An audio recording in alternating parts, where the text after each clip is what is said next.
Hi, welcome to the Arkham Asylum. This is your first day. I just want you to know things are great here. Everybody's fine.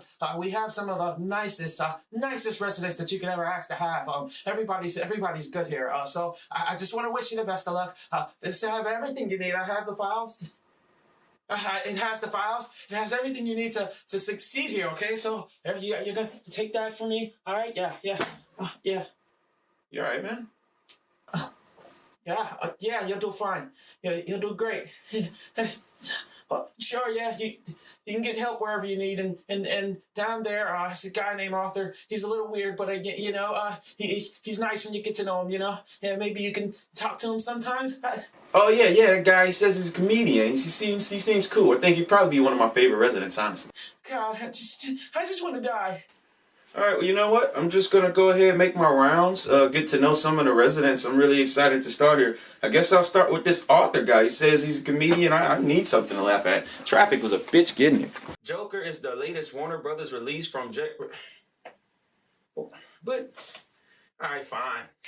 But the latest edition of this movie is a lot to talk about. I'm not going to lie. It's a lot to unpack, and doing a spoiler-free review is essentially robbing you of everything that this movie gives you. It gives you a lot to take in. You can do a whole analysis video on filmmaking and if it's a masterpiece or not. It is. But don't think that makes it a great movie because it's a masterpiece. Some things is just a masterclass of filmmaking and character study, and I think that they found a way to somehow justify the insane existence of a character, even if fictional, like the Joker. I know it's a million different things on YouTube you could be watching, but just take 1 second and subscribe. Click that notification bell that'll drop down those alerts and let you know when your favorite hater dropped another review. And one more thing I want to ask you. I do a podcast. I highly recommend you check it out because on that podcast, I will be doing a spoiler-filled review of this, and I can really get in depth with some character and an analysis. I can bounce off some responses of critics and some of the listeners of my podcast as well.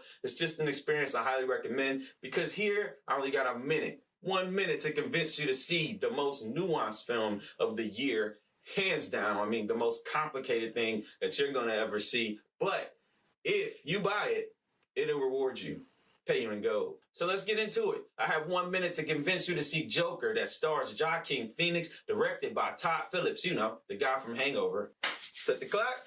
Let's get started. First off, I want to acknowledge the world of Gotham. I am constantly immersed in this world. It's all kind of shows that's Gotham-based, and soon as you see the cinematography, you just instantly know that you're in this world, so it allows you to buy a lot of things that you're going to have to buy in order to get this film. So let's talk about the elephant in the room. Joaquin performances. Joaquin was great. He had an insane range to deal with here, and a lot of times you didn't know if you were dealing with depression or not, or just some type of psychosis. It's funny because it's a Joker movie. You're kind of going in expecting a little madness, but it's not a lot of madness. They take a lot of time to really make you understand how he became Joker and why he hates Batman so much. The biggest negatives about this, and it's probably what's dragging the movie down overall with this reception, is its pacing and editing. They really wanted to unsettle you, but sometimes audience just can't jig with that. They somehow made it work for you when you were somehow happy at the end when he was starting his reign of terror. And don't go spoiler alert on me. Everybody knows that this whole movie is a spoiler. It's the Joker's origin story, for Christ's sake. This movie is highly recommended. Mostly as kind of a case study. This movie's main character was a bad guy. This happens often, but in this one, you knew it going in that you were going to see the bad guy's movie. And somehow, some way, this thing made sense by the end of the day. And